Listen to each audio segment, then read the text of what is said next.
Hello, this is D.L. Hughes from VelocityWriting.com. This is number 5 in my series of 7 fiction writing hacks on YouTube. See the entire series when you subscribe to my YouTube channel and gain access to this dedicated playlist. Please visit VelocityWriting.com and take one of my full-featured writing courses.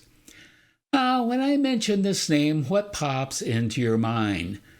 Katniss Everdeen. Think about that name, Katniss. What's going on there? That's the name of a certain kind of aquatic tuber plant, also known as arrowhead or duck potato. No glamour there. And Everdeen? Well, that's white from the main female character in an 1874 novel by Thomas Hardy. But when I said Katniss Everdeen, I'll bet the Hunger Games popped into your head, not a tuber plant or a nearly 150-year-old English novel. See my point? A name is a claim to fame. That's the hack. Don't call your characters Bill Smith or Mary Jones. Make names memorable to add dynamism to your book.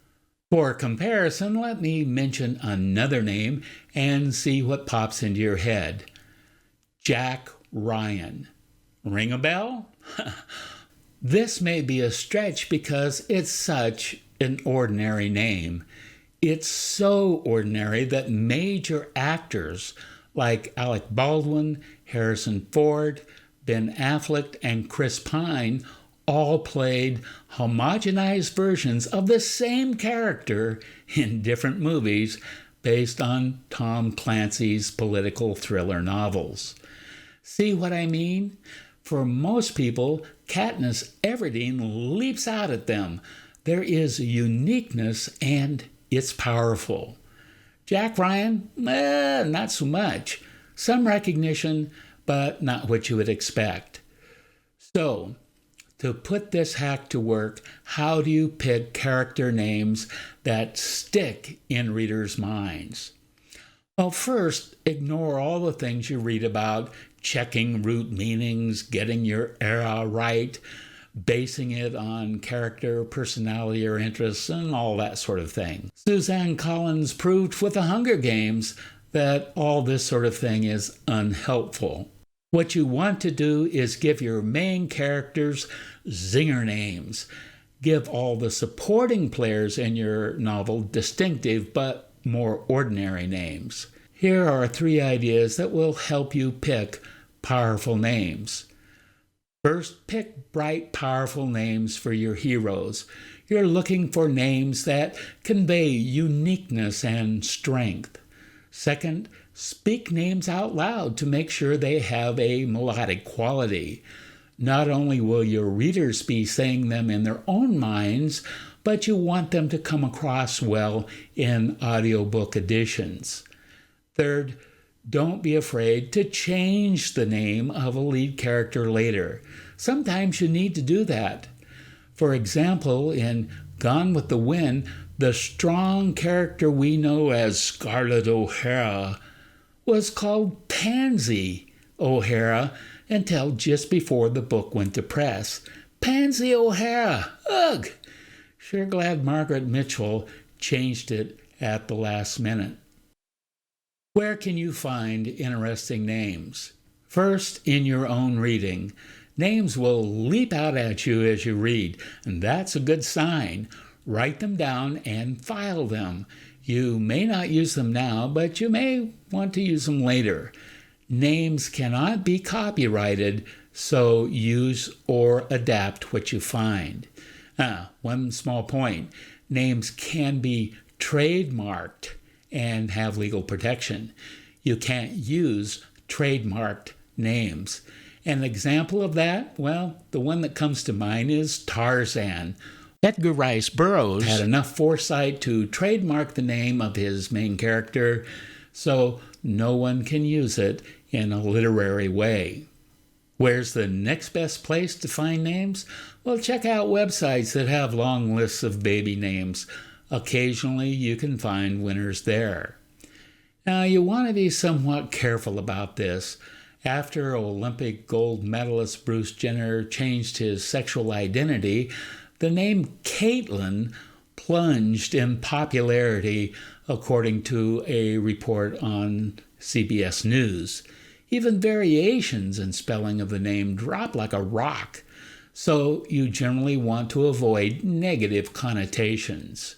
You know, I say that, but there are times when you want to use a negative name to highlight the character of your villains.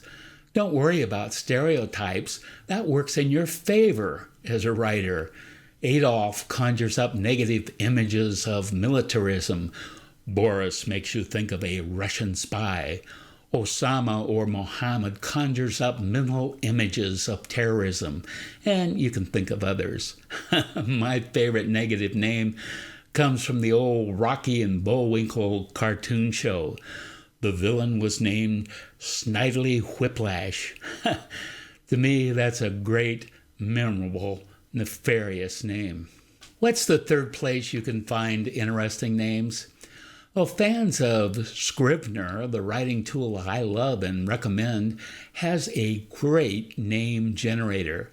Let me show you how it works.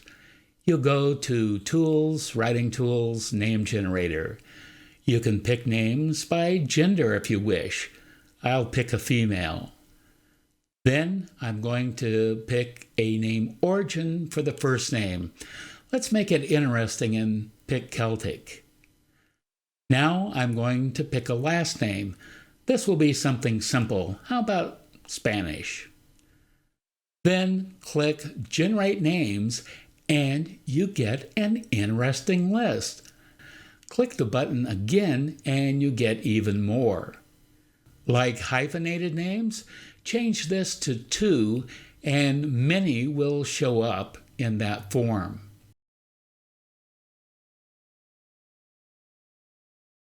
Alliteration can be good, as I said. It makes for some melodious names.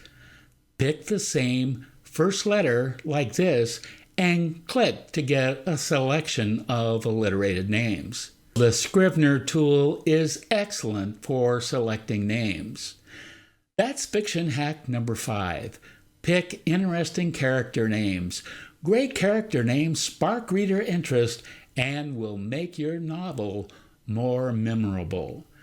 Be sure to view the other fiction writing hacks in this series. Thank you for watching this video. I hope it helps you on your writing journey, no matter what kind of writing you're doing. For bonus goodies, check out the description for this video on YouTube. Get great information by subscribing to my channel. Also, click on the bell to get notifications. I'll see you soon.